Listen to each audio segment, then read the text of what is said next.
Get out with LPP. Yeah, you know me. Get out with LPP. Yeah, you know me. Get out with LPP. Yeah, you know me.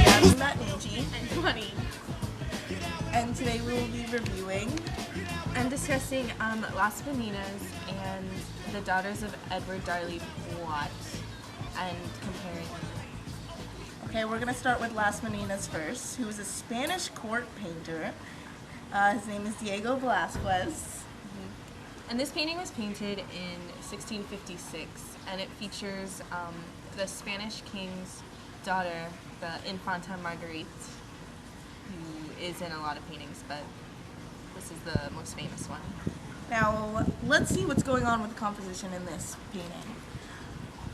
The light source, as you see, is directly from the back, and there you see Diego Velázquez painting, and you're trying to understand what exactly is happening and who's painting who, and then as you can see with the mirror. Yeah, see, the problem with this painting is you don't really know. It's different from most court paintings because it's not formal, and it's just it's almost as if you just walked in on something happening. It's not posed. So, but the weird thing is in the mirror in the background, you can see the reflection of the king and the queen. So it actually does, you're wondering whether You wonder if you're standing as the king or the queen, or where Velázquez's position is when he is painting himself. Because if he's in the portrait, and then he also sees the king and the queen in the mirror, wouldn't he also? And who's in the back again? the king. Oh, that's Velázquez's brother. Velázquez's brother. So the composition of this is becoming very confusing because we don't know exactly where Velázquez is standing. There's even another theory that where the viewer is standing is actually a giant mirror, as Velázquez is painting the scene of Infanta Marguerite, and he's using the mirror to see it. Elusive painting. Yes. But Let's contrast it to John Singer Sargent's painting, The Daughters of Edward Darley Droit, made in 1882. He was an American artist. And this painting, so Diego Velázquez Sargent went to Spain for a long time ago, and he went to study Velázquez. He even copied Las Meninas of 1656. Now you can see where he was very influenced by Velázquez himself, where the single light sources and the composition, and even the shape of the canvas is square, which is odd for most canvases are rectangular. So he even took almost all aspects of the painting and applied it to this painting with different subjects.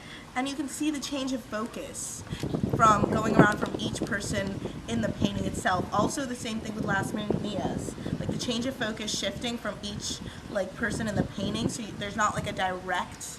And also it raises question, psychological question, as why are there two figures more in the foreground and two figures in the background? Yeah, and before we get into psychological questions, we can talk about who these people are. Now, Edward Darley Droit was a friend of John Singer Sargent, and these are his four daughters. It's Florence, Jane, Mary Louisa, and Julia. Julia is the youngest, and she's on the floor. And then Mary Louisa's on the left, and then the two oldest ones in the background are Florence and Jane. And they're in the, foyer of their Paris apartment.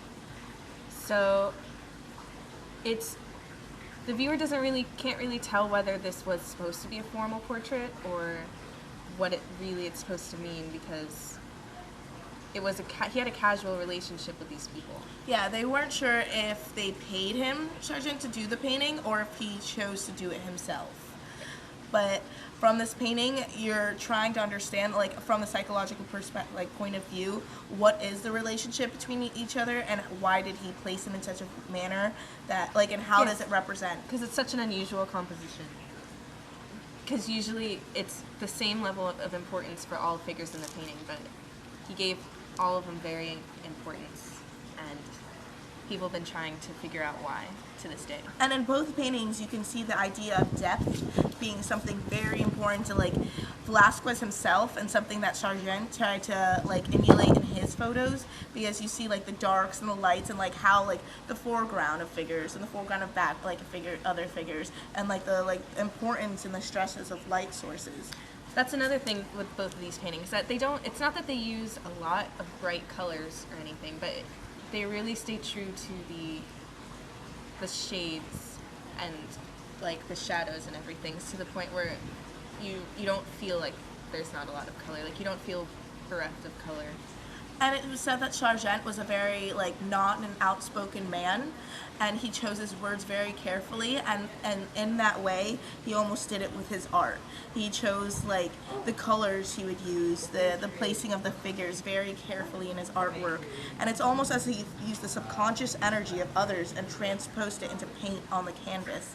And it was known after a while that the girls in the portrait were all to be unmarried, and the two in the background developed like heavy psychological disorders. Sargent obviously didn't know this at the time, but it's sort of interesting that maybe he did like subconsciously pick up on this sort of energy.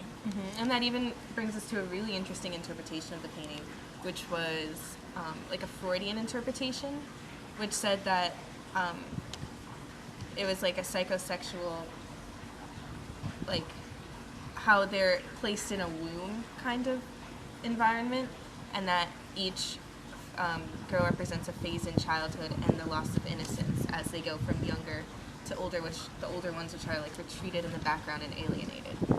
And at first when this painting came out, it was actually quite interesting because no one like particularly liked it because they didn't understand the void of like lack of just the empty spaces, especially around the corners. It was like actually like made fun of, because also the vases, for instance, like the vases are, they look like a lot larger for the children, and so people just thought like Sargent was just wrong, but actually those vases were fit to scale, like huge. Yeah, and it's weird the importance he was given to the vases. There's actually a quote saying that this painting's more like a still life of the girls and a portrait of the vases, saying that the vases are more important.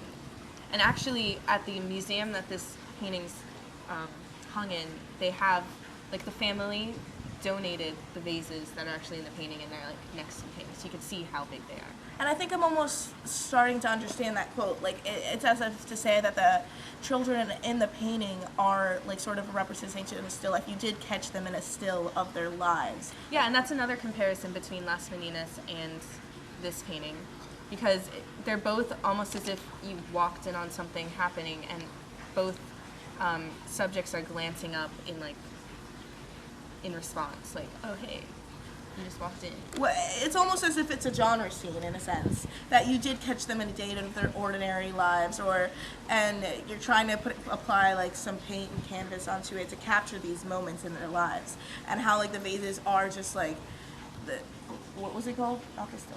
A portrait? A portrait of because he put so much importance into something, and it like kind of changed the composition because you don't understand why, and you don't understand the scale of them.